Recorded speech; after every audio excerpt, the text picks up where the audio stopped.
नमस्कार, आप देख रहे हैं सत्ता की परख। लोकसभा चुनाव में खासकर दलितों का मजबूत स्तंभ माने जाने वाली मायावती के किसी भी गठबंधन में शामिल न होने से यूपी के दलितों के बड़े वर्ग को मायावती की अनुपस्थिति खलने लगी है।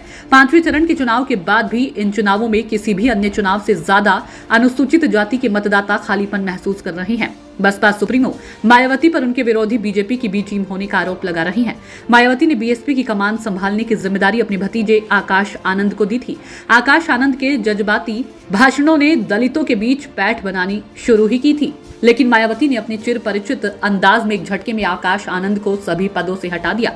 पदों से हटाए जाने तक तो संभव था, लेकिन बसपा सुप्रीमो मायावती ने आकाश आनंद को अपरिपक्व नेता भी बता दिया। दलितों की अच्छी खासी मौजूदगी वाले उत्तर प्रदेश के दलितों का मानना है कि दलित राजनीति के लिए बहनजी और बीएसपी का मजबूत होना जरूरी है। वेस्ट यूपी के युवा दलित चेहरा प्रशांत गौतम का कहना है कि वंचितों के हक को प्राथमिकता देने वाले नेताओं और संगठनों के लिहाज से सबकी निगाहें मायावती पर टिकी है। जितने अच्छे से बहनजी दलित समाज की परेशानियों को समझ सकती हैं, उतना कोई दूसरा नेता नहीं। इसलिए यूपी में बीएसपी को मजबूत होना चाहिए। उन्होंने कहा कि प्रदेश में दलितों के प्रति अपराध का ग्राफ ऊपर गया है। उनकी आवाज उठाने वाले राजनीतिक दल और सामाजिक संगठन लुप्त हो गए हैं। इसका खामियाजा इस चुनाव में देखने को मिल रहा है। प्रशांत गौतम का कहना है कि दलितों के युवा वर्ग की निगाहें भीम आर्मी के चंद्रशेखर आजाद पर भी टिकी थी, लेकिन चंद्रशेखर इस चुनाव में केवल नगीना लोकसभा सीट तक सिमट कर रह गए।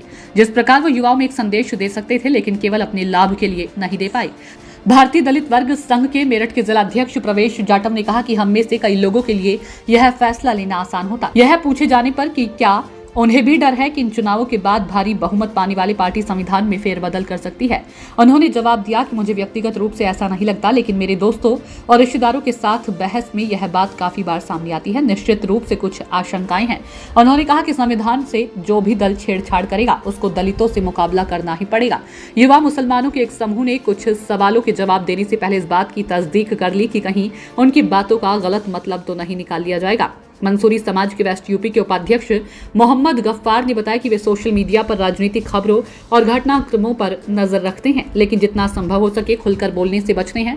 वो कहते हैं कि बात का बतंगड़ करने में देर नहीं होती। जब भी पोलराइजेशन होता है हमें कभी फायदा नहीं होता। हम चुप हैं, हम डरते हैं और हम सावधान हैं, लेकिन मुझे लगता है कि इस बार हम ज्यादा संख्या में मतदान करेंगे।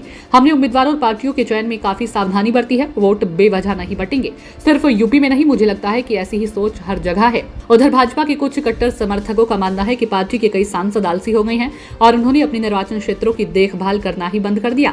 होटल व्यवसायी प्रदीप कुमार ने कहा कि वे बस मोदी मोदी करते रहते हैं और अब वे यूपी की सुधरती कानून व्यवस्था की बात करते हैं। क्या यह सब मुख्यमंत्री योगी आदित्यनाथ के लिए नहीं छोड़ देनी चाहिए?